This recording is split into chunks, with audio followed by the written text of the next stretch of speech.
Hello, everyone. I'm Darien Gold, and welcome to All Things Pilates Season 7. In this season, you'll hear inspiring stories about the healing power of Pilates and from teachers around the world who will share how they're helping to make Joseph Pilates' wish come true by bringing more attention to the gift he left us, Contrology, transforming bodies one studio and one country at a time.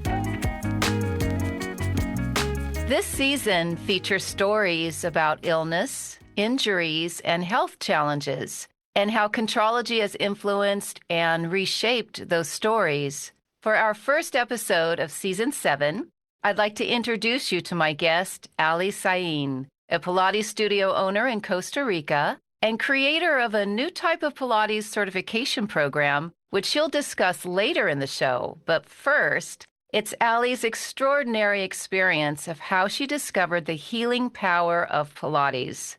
Her story is one of sickness, sorrow, and faith. For those who feel there is no hope in improving your health, no confidence in recovering from an injury, or simply not having faith that your life can get better, this episode is especially for you. Welcome to the show, Ali. Thank you. Thank you. With that introduction, you inspired me already. Thank you so much. You are very welcome. Ali, for context, before we learn about your very traumatic but life-changing experience, will you tell our listeners a little bit about yourself? Well, first of all, I'm Argentinian. I was born in Argentina, but I think I was raised in so many different countries. Because of my father, my family, we traveled around. And this is important because I think I never really found my identity because I left Argentina when I was 3 and we traveled to so many different countries. And we were 4, my parents and my brother. And during this journey of traveling from one country, I'm telling you, we would stay a year, 2 years, 3 years in one country and then move on. My parents were very athletic. So they made sure we were into the sports industry somewhere or another. They told us we had to learn a sport. So my sport was swimming. I loved swimming, and it seemed like I was really good at it. So at a very young age, at the age of 6, 7, I already started swimming. I was a swimmer. You know, every country we would go to, I was in a swimming team. But I knew, Darren, from a very young age that I didn't want to be a swimmer. I wanted to be an actress. Oh. So acting was my passion. Wait, did you tell anyone? Yes, the only person I told was my mother. I'm very close to my mother. And she, they thought it, like every parent, acting is great, but don't take it serious. For them, they were very athletic. My mom was an aerobics instructor. She was a marathonist. My dad was more of a scientist. So the reason I'm telling you this is because swimming is very important because it comes into my life later on with Pilates. And so does acting. As we went on from country to country, I kept insisting my parents, please give me the opportunity to act somewhere, put me into acting classes. And they would say no. They wouldn't, you gotta go swim. I did love swimming. It's still a passion for me. It's the best sport for me because you don't get any injuries in water. It's a complete exercise. It works your body all together. But acting was my priority. And when we lived in Mexico, went to a swim meet to Acapulco, and this is part of my story. And on our way back, we had a very tremendous car accident. And the only person injured was myself. The glass went right into my head. I didn't have my seatbelt on. My head was on my brother's lap. So a bus hit us. Oh. And we were in between Mexico City and Acapulco. I'm telling you, that's about 10 hours difference. And we were in the middle. So my parents went crazy because all the blood was coming down I think in Spanish, I'm speaking in English. And so the bus hit your side of the car? Yes, my side. But my father wasn't injured. My brother wasn't injured. My mother wasn't injured. And it was a hardcore accident. I was the one injured. But the story comes when that they had to do a blood transfusion immediately, and we didn't have time. There was no hospital close, and the closest hospital was a very I can say very like poor hospital in the middle of nowhere. And it seemed that if I didn't do that blood transfusion immediately, and they operated me immediately there, I would die. So I had that done to me. That's where the biggest consequences of my life was going to happen after that. I was 12 years old when that happened to me. And it was a very hard moment. We went back to Mexico and I went through that moment. Did you keep swimming after you healed? After I got operated and all that happened, I didn't swim immediately. It was very traumatic. And by the age of 14, we came to Costa Rica, where I'm at right now. When we came to Costa Rica, I was in the swimming team also here. I kept swimming, but I did my last 3 years of high school. And that's when I told my parents, I'm going to New York to study acting. And they said, good luck. And they did not support me. Oh, they said good luck, but not in an encouraging, positive way. Besides, I was very good at math. I had this full scholarship to go to a very good college in the States. But before going to New York at the age of 16, sorry, I did an audition to the American Academy of Dramatic Arts. And I did it on my own. I paid my own ticket. I worked really hard in Costa Rica to get, because I did not have the support of my dad. He supported me afterwards when he saw that I really was. Did you have to audition live in New York City? You had to go there. Yes. Yes. This was in 1993, 94, around 1993, I think it was. And I went there and I auditioned. And because they couldn't believe my story, I was so young and I went alone and I did my monologues. I was accepted with almost a 60% scholarship for the American Academy of Dramatic Arts, which that was the encouragement that started giving my parents, okay, maybe she is good at this. But you know what? Before going there, I was already having physical symptoms. I was in my last year of high school and I was having bruises coming out of my body out of nowhere. And we went to the doctor and the doctors kept saying here in Costa Rica, no, that's, it's normal, her period, it's not a big deal. Then I started telling my mom, I have pains in my articulations. Why is that? And the doctor said, oh, because you're growing and you're stretching. And so I did have strange symptoms and strange things. But were you swimming?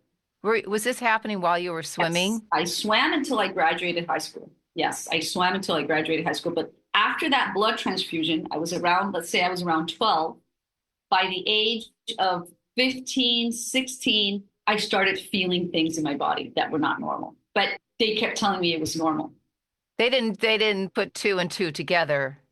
No, nobody would at that time either. The blood transfusion saved my life, but it was killing me inside at the same time. When I went to New York, I pursued my career. And one of the things I do want to say here is that I learned something very important, which is I was obsessed with becoming an actress. I didn't take care of my body, even though I was into swimming, even though I ate well. I was obsessed. It was like I didn't care. I didn't love myself. I loved acting. And I said to myself, I will do anything it takes for me to be on stage, anything to be on film. So I was willing to give it all. The American Academy is a 2-year program, actually a 3-year program. You have to be called back the third year for company year. Every year you finish, you are called back. So the first year I finished, I came back to Costa Rica and anxious to get not an email, a letter. You were invited back. I got the letter and I was so excited. And my parents started supporting me. I went back the second year. But as I went back the second year, a lot of things started happening. I started having a lot of hair loss, like a lot. I told my parents about it and we went to the doctor and they did a blood test and they said everything was normal. God. As I was in my second year of the American Academy, I started losing a lot of weight. I started there was no appetite in me. It was very slow. All these symptoms grew very slow, but I made a choice. I won't forget in the second year to not say a word to my parents anymore because I was feeling they were getting stressed. They're in Costa Rica. I am in New York. I was very young. And I said, I'm just going to keep going. And I kept going. I graduated. I did company year because it was an associate degree. I applied to NYU and I also got a scholarship to get my bachelor's degree in acting.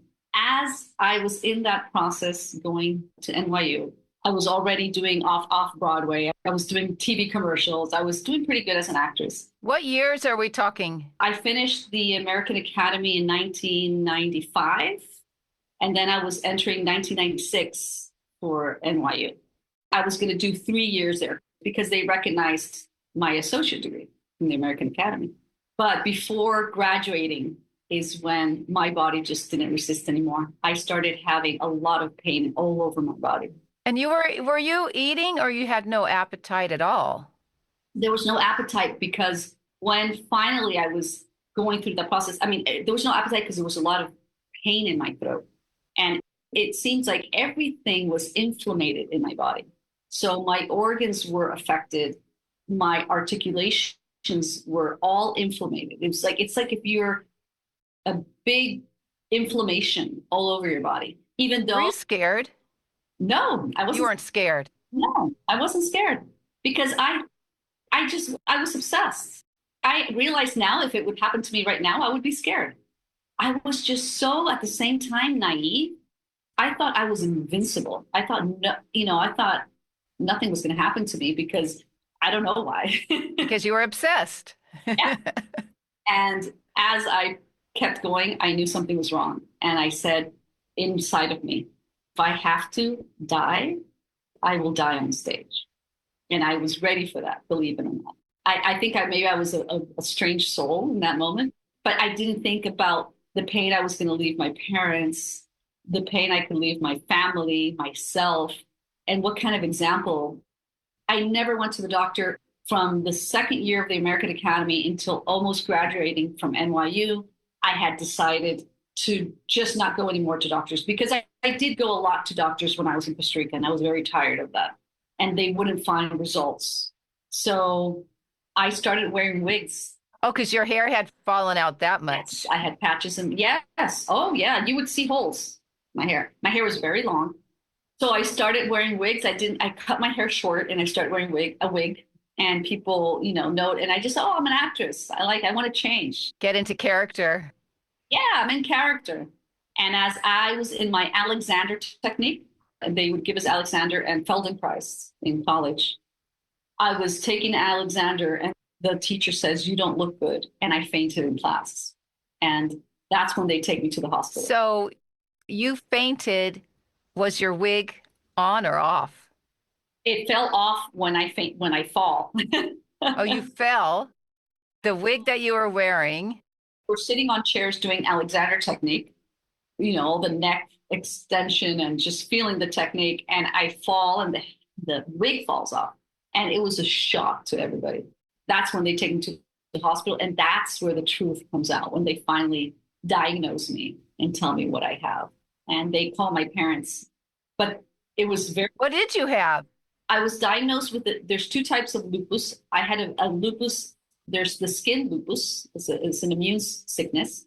And I had the one in my organs. It had advanced. All my organs were totally affected and not working as they should be working. And I had a leukemia. I don't know. I can't really tell you how advanced it was, but I think it was very advanced because they said it was not even worth doing chemo. Oh. Too strong blood sicknesses because, lupus is in the bloodstream. And all of this, they concluded in New York that it was because of the blood transfusion that was put in my body was not the right blood for my body, believe it or not. They didn't know how to check blood types. No, I don't know. I think they just put any blood at that moment in my life. I don't remember. I was dying in that car accident. I don't know if I should say this, but when I was treated in Mexico, it was in a veterinarian. It wasn't a hospital. Oh my goodness gracious. There was no hospital. I just don't want it for people to think how irresponsible the parents are, but it was our own. Well, that's all that was available. It was the only thing right there. I would have not made it. So the veterinarian had to sew me, and I fainted because there was no anesthesia for me. Anesthesia, so say it in English. Anesthesia. Yeah, anesthesia. And he did the blood transfusion, or I would have not made it. And my parents said, do whatever. And that was paying the consequences afterwards, many years after. And when I had that sickness, the doctor, I was awake, and the doctor said, you should have, they kind of said, why didn't you come earlier? You had symptoms. And I was just in that moment, just wanting my parents to be there. And they came like a day or 2 days later, and they were devastated. And I think right after that, so it was 6 days in total, is when my heart stopped. It didn't resist. In Oh. that moment, my mom tells me it was seconds, but what I'm going to tell you is just seconds. But for me, I felt like if it was 24 hours, what they were doing is, how do you say, when they were resurrecting you again with the equipment? The EKG? Yes, exactly. That they pressure here to make your heart beat again. Yes. Defibrillator. Yes, yes. My mom said that my heart stopped, but it could have been seconds and it was back. But for me, it wasn't seconds because I remember leaving my body, looking at myself, looking at my mother, and I didn't know what was happening until I saw one of my great friends from high school who had died Oh, extended his arm towards me. that just gave me chills. I recognized him and I gave him my hand, and I was in another dimension.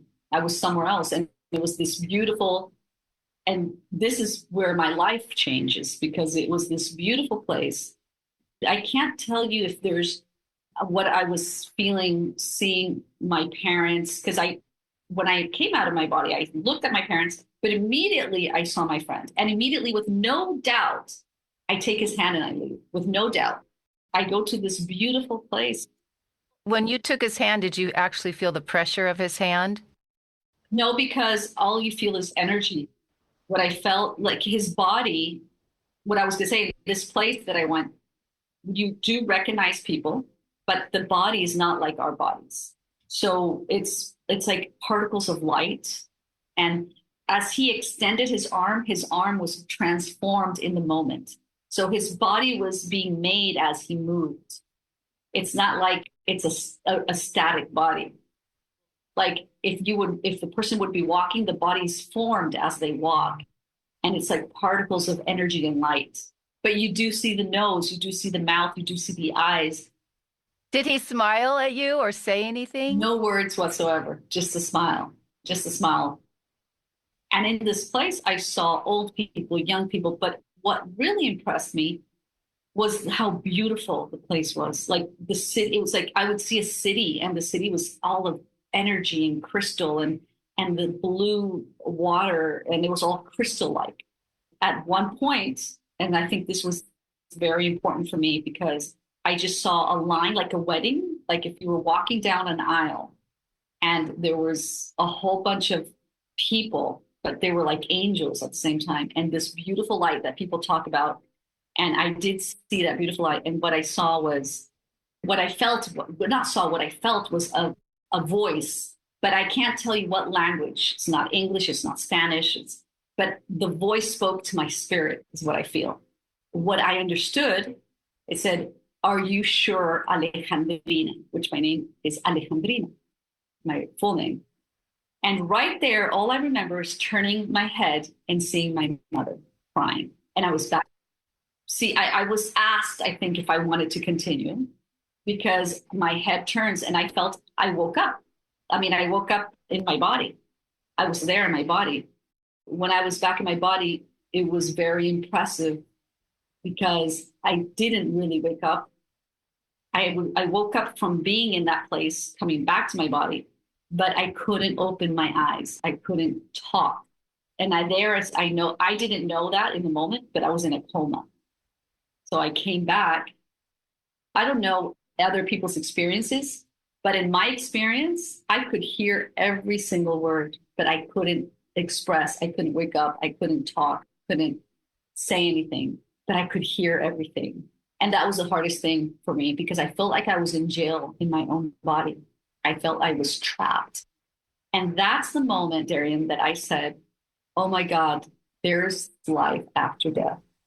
And just this body that we live in at the moment, much more. And I realized there's a God, And I realized that there's a beautiful place and God is love, because all you feel is love.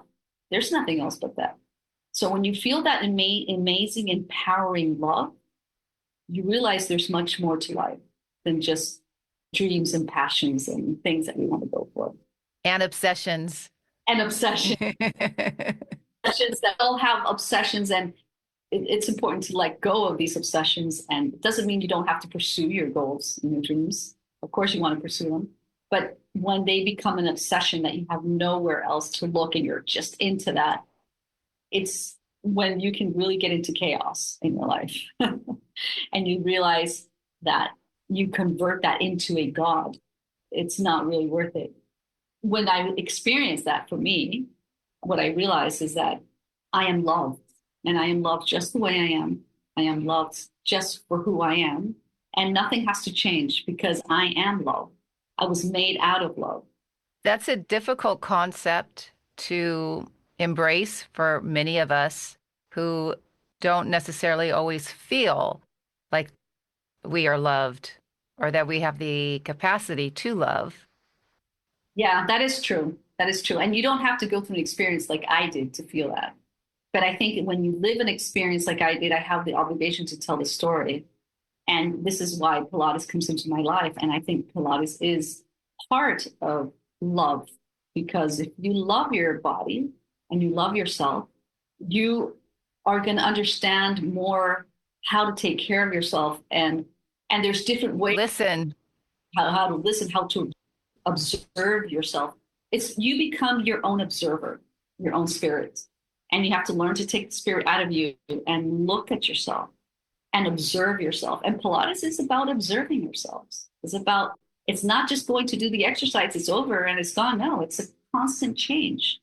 Pilates came to my life in that moment there when I was in a coma. And I had never heard of Pilates before. Never in my life.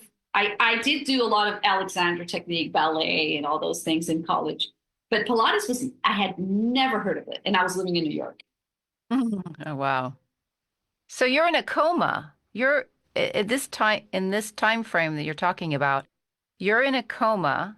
And then how does Pilates actually enter into that time space?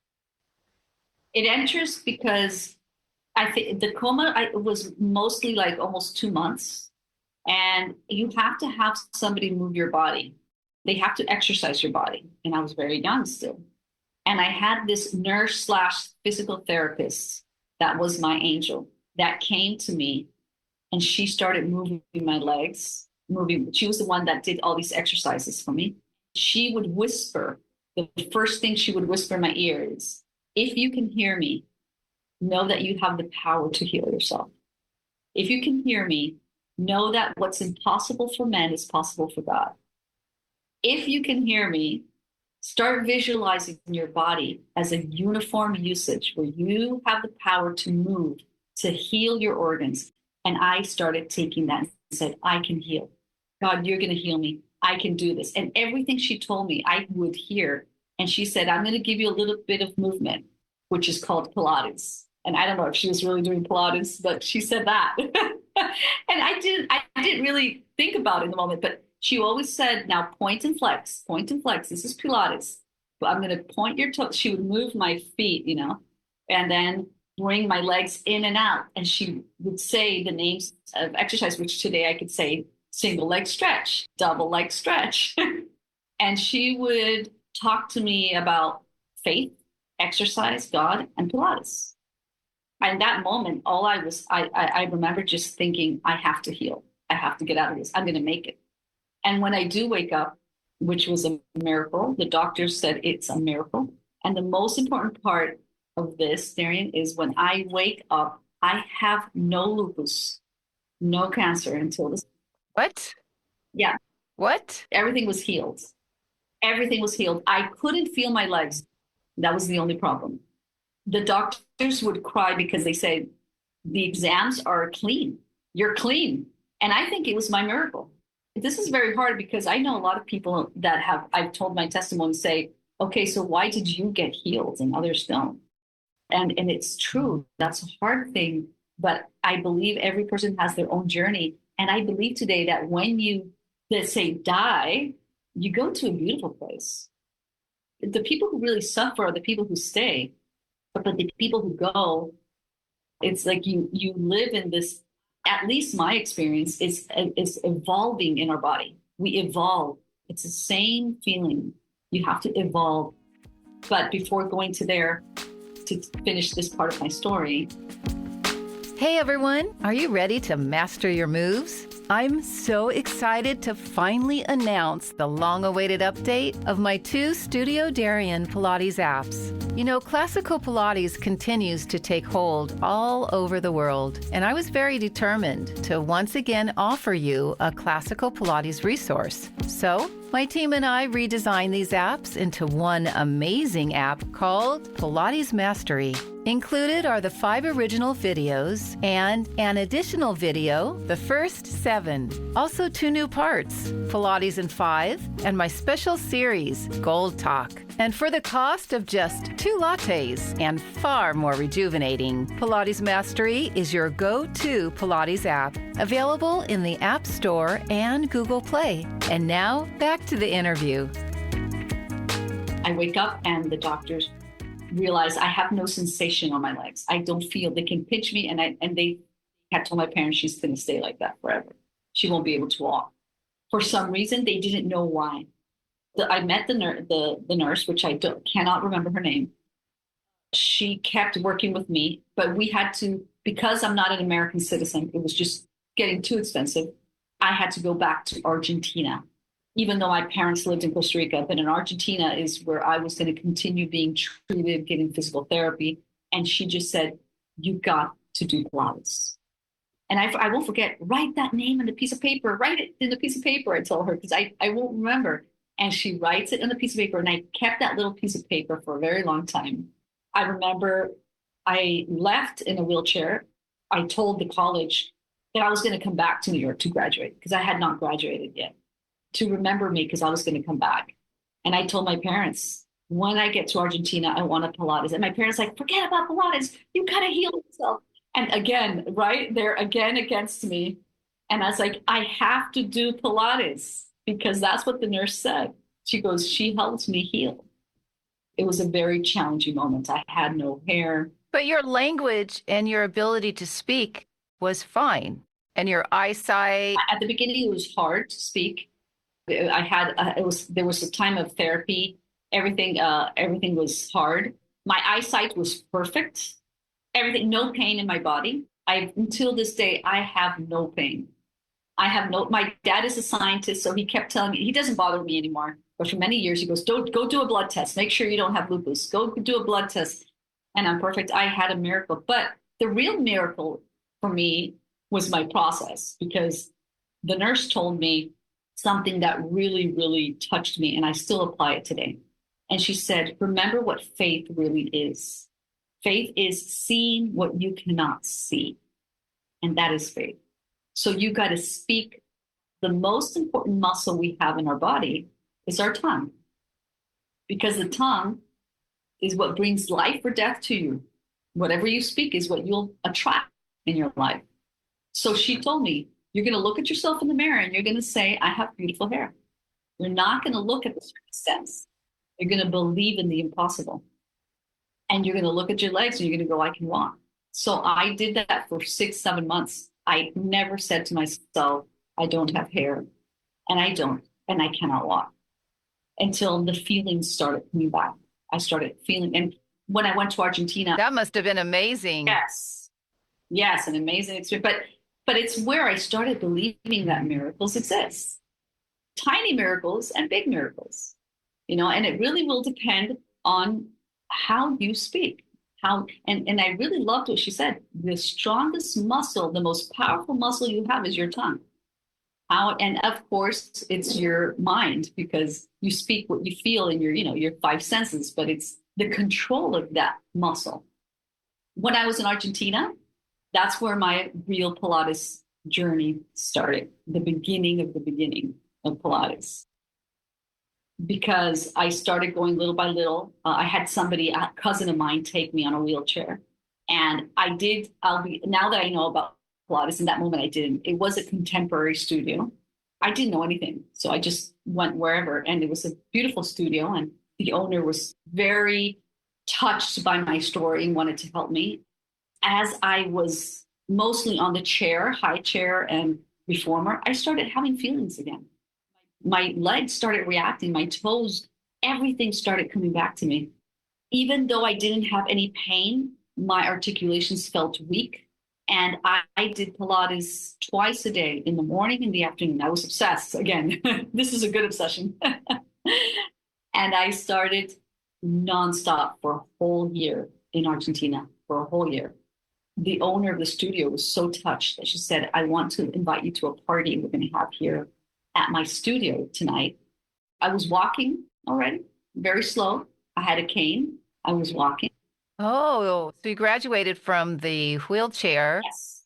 That must have been an amazing moment Yes. also, being able to stand up using the strength that you started feeling in the Wanda chair, I'm sure. Yes, I was doing a lot. I was doing everything. Wanda chair, especially the Cadillac on the leg springs. The Cadillac was probably the reformer was not as much as the chair in the Cadillac, Yeah. the reformer, but the Cadillac was probably the main one that I used the most to help me rehab. Using all three, the faith, believing, and speaking, and Pilates. And I can guarantee that Pilates, maybe I don't know how well they were teaching me, but you see, it's like life. If this is all you have, it doesn't matter if it's classical or contemporary, it's going to help you. We can't be so rigid in those things. If you don't do classical, it's not going to work. Look at me. I took whatever, I didn't even know what classical or contemporary meant. I just said, give me, I need it, and everything will work for you. And then you can start aligning wherever you want to go, whatever way you want to go. But I had a good teacher. She cared for me. She wanted to make me feel better. And that's what the humanity is what really matters. If the person that's teaching is engaged with her body and knows how to connect with other people's bodies. Yes, agreed. Yeah. And so that moment of walking was such a beautiful moment in my life. My mom was with me in Argentina, but my dad had to work, so he was in Costa Rica. I stayed in Argentina for a year and a half. And when I went to that party, I sat next to two guys, and those two guys, I didn't know who they were. And I told them my story, and they were like, we want to invite you to our Pilates workshop. We want you to be part of this Pilates workshop. And I go, what? No, I don't know anything about Pilates. And it doesn't matter. You're meant to come to our, and this was Michael King. Michael King. Yes, Michael King. He was the first person I ever met in the Pilates International, and I know he's contemporary too, but he was an angel because I went to his workshop and I was very scared. It was a 1 week workshop. And at the end of the whole week, he said, you have to become an instructor. You have the gift. And I go, what? No, I'm going to, and then I was about to say, I'm going to be an actress. I wanted to say. And then he goes, what were you going to say? And I told him, I think I have to be an actress. That's what I was born for. And he goes, well, you can do both. He goes, you can be an actress and a Pilates instructor. Go for it. He goes, I wrote to my dad. I won't forget. He goes, hey, I met this guy. He wants me. And my dad go, let me check if there's anything in Costa Rica. And there was no studios in Costa Rica, not one. Oh. And he goes, do it. He told me there's not one single studio. Come and open the business. Okay. He's a businessman for sure. Yes. Yes. And here I am. You were the first. So you were the first Pilates studio in Costa Rica. There was one girl in Costa Rica. I think we opened at the same time. I think she opened probably 3 months before me. Her name was Erica Sanchez. When I decided to do that, I think I was a little crazy because I was just only 2 years doing Pilates. I had no certification, no nothing. And what happened was, this is another miracle. I bought all the equipment. I go and open a studio in Costa Rica. And I started crying, saying, oh my God, I open in a week and I don't have instructors. And there's nobody qualified in Costa Rica. what am I going to do? I wasn't qualified yet. And right there in that moment, they knocked on my door. Who's they? It was a couple from San Francisco. What? Yeah. And they were American saying, hey, do you need Pilates instructors? And I was like, oh my God. They were both certified in the Pilates Center in Boulder, Colorado. Oh my. They opened my studio. So, and then I got certified with him. And then another amazing angel coach, I call them all angels, is Michael Miller, who taught me a lot. I started growing and I started getting trained by Jay Grimes, Kathy Ross Nash, Chris Robinson, Ton and Michael, and all these people. I was blessed to receive their training. We should never stop training. And this is how I opened my studio in Costa Rica. One of the things that I realized when I opened the studio was that I never advertised. Because I don't have the studio anymore, but when I had the studio, I never did any advertising. And all the people who came to me were people with physical pain problems, because that was my mission from the beginning. I mean, I'd love to train athletes and all, whatever. But if you bring me somebody in a wheelchair, I would be happy because I was there. I know how that feels. And there's nothing impossible. When did you decide that teaching the Pilates method was the right path for you? For me, the right path was the moment I knew that this is not just a list of exercises, but it's a healing process. And when I experienced that it healed my body and it did so many transformations physically, mentally, and spiritually, I knew this was my path. I knew this was my path because I figured out that this is just much more than exercise. It's not just a list of exercises that he created. He went much more profound than just exercising. This whole process that I went through made me realize that I do want to share this to the world. I do want to share it with other people who have gone through what I've gone through, or maybe not so hardcore like me, but even if they're any type of physical or even Challenges. yes, challenges that we live, it's gonna work. Pilates is gonna work. Pilates changes your life. It's a lifestyle. It's not just going to the gym and working out. So this is where I realized I wanted to make that change for people's lives too. And remember, you were saying to me that Pilates can be involved in every single moment of your life. Remember when you were saying that to me? Yes, Pilates is very present because what I realized that is that Pilates involves, like we say, body, mind, and spirit. And you got to learn to be really present when you do these exercises. And to learn that, you have to become your own observer. So for me, the spirit is not what did he really mean by spirit? Because it wasn't like you don't end Pilates like in yoga where you're meditating and all this. The spirit becomes you as the third eye, your observer. So you really understand that you need to connect your spirit, which means you have to be present and aware of all the details, because Pilates is all about the details of how you're doing the exercises. And it's much more than just going to the studio, doing the exercise. You want to take Pilates with you in your life when you're driving, when you're at the supermarket, when you're at the bank, when you're doing other type of sports, and learn how to have the observer, your spirit, be observing you the whole time. So you keep that correct posture.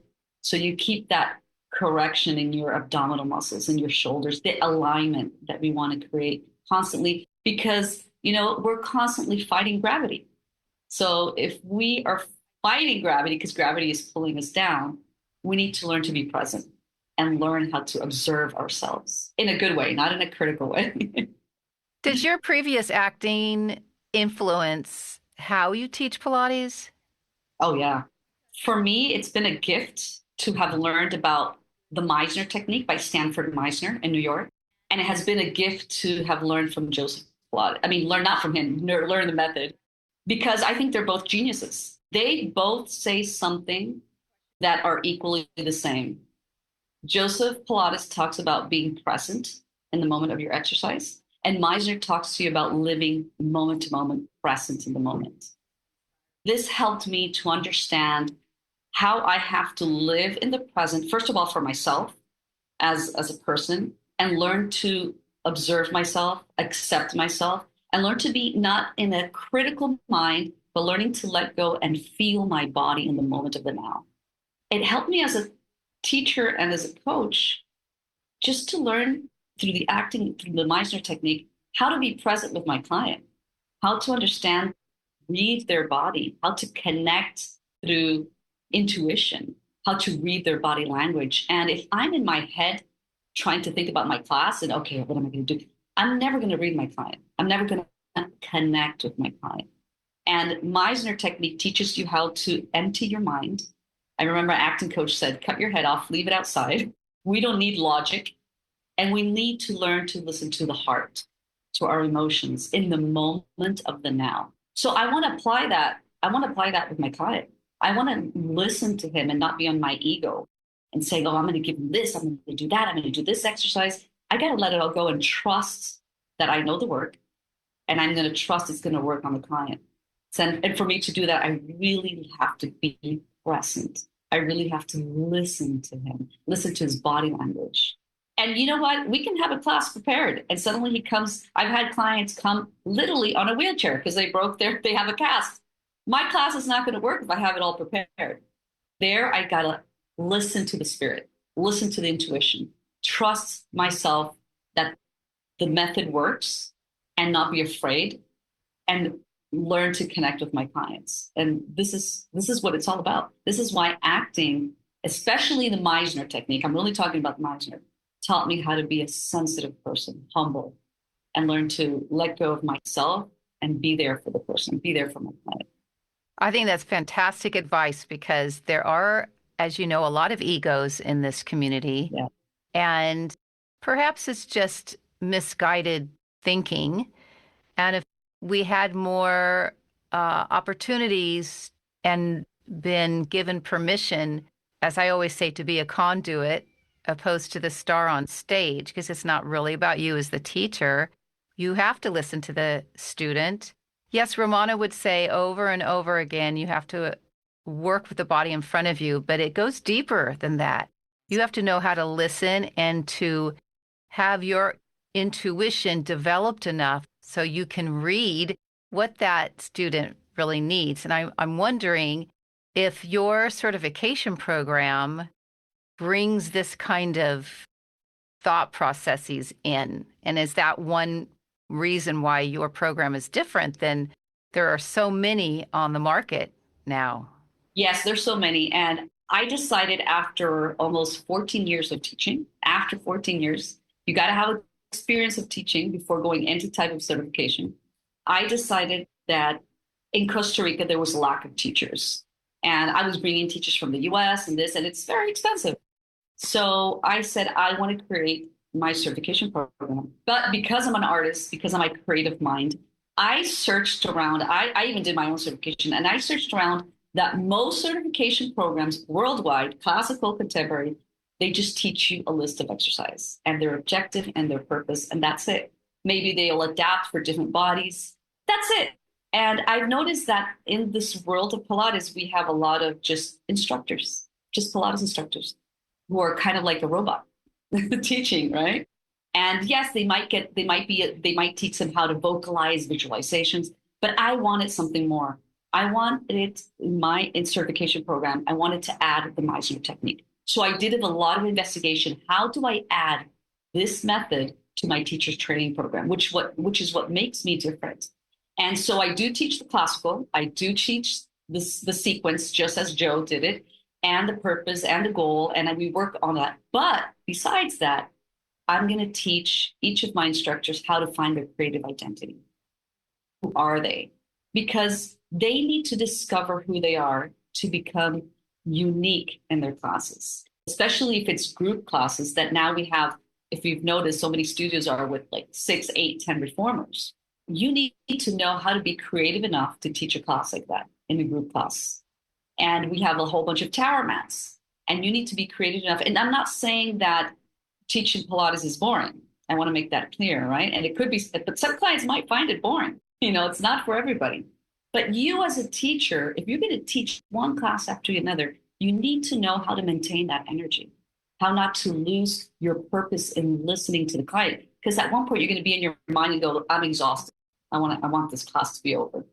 So the method, my certification, is teaching them also how to manage their energy, especially if they're going to give too many classes, how to know not to receive negative energy from the client sometimes, or from a group or from a studio, but how to build your character, how to make your class unique, how to find yourself as an X factor that makes you different as an instructor, and not just be a common instructor teaching a whole list of exercises.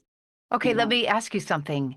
So, if Yeah. someone were to go through your certification program along with the repertoire that we have been taught, you are offering a Meisner kind of addition so that your potential new teachers in your studio, for example, you are helping them develop their creativity identity. Is that part of the Meisner thinking?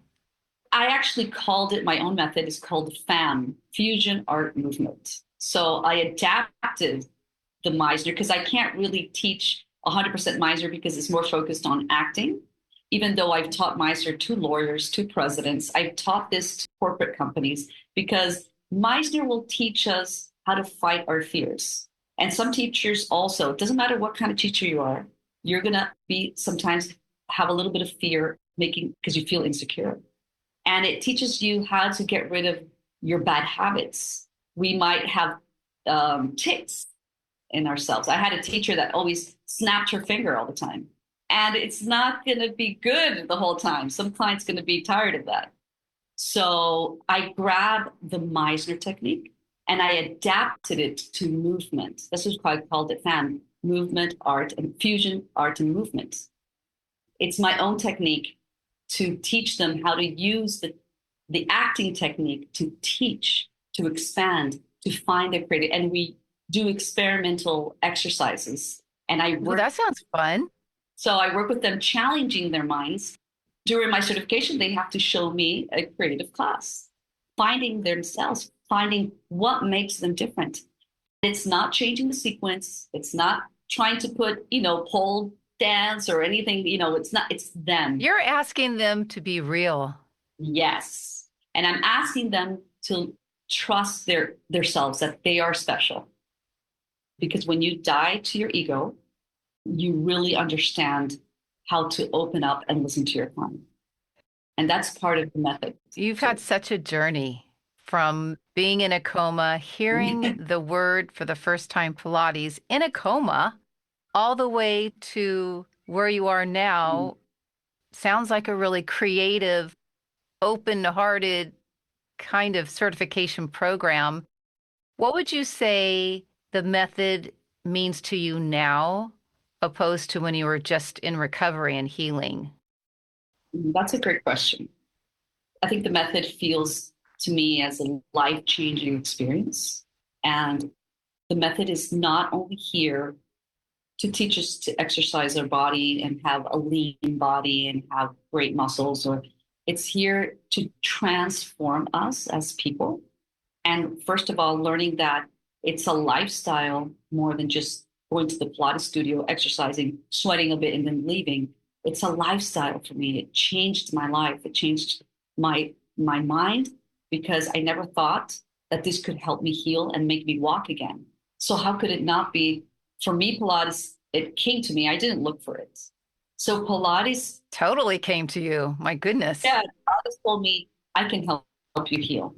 I can help you walk. Of course, I'm integrating a lot of faith, and I don't want people to think, oh, I've heard people, you got healed, but my daughter didn't. It's very special because you got to integrate a lot of things. This is why my certification has to do with integration of many things, and not just the method of Pilates. But what it means to me in my life right now, it's a lifestyle that I want to live. And what I want others to feel is that when they do Pilates, it's a life-changing experience in their lives. If my client can tell me my life is changing because of Pilates, I feel I'm successful. I feel like, okay, this is my purpose in life. Because let me tell you that every person that comes to Pilates has some type of healing to do, no matter what. Let it be a dancer, broken knees, whatever. Whether they know it or not. Exactly. I had people come totally fit and they go, I feel lighter when I run now. That's it. That's what I want. I want their life to change as they do other things and not just a list of exercises. Yes. I want Pilates Yes. to be Yes. proud that, that this method Yes. is changing lives. How can people reach out to you? Do you have a website? I do have a website, but it's getting developed. It's going to be it's called oneflowpilates.com. But they can find me in Instagram. It's called One Flow Pilates. And that's where I'm managing myself the most, by Instagram at this moment. And it's called One Flow Pilates. And the website, they're building it just now. But everything is on What about Facebook. your email? If somebody wants to email you. My email is oneflowcenter@gmail.com. Beautiful.